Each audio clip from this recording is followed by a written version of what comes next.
Tatlong kolorong van na biyaheng probinsya ang nahuli sa Quezon City. Biyaheng Isabela at Camarines Sur ang mga van ang sitahin ng Special Action and Intelligence Committee for Transportation o SAIC.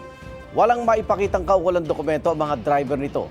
Kinumpiska na ang mga plaka for impounding ang mga sasakyan. Kinuha, tinikitan din ang mga lisensya ng mga driver. Sa Land Transportation Office nila, ito tutubusin. Depensa ng driver ng mga van, mga kamag-anak lang daw nila ang sakay ng sasakyan.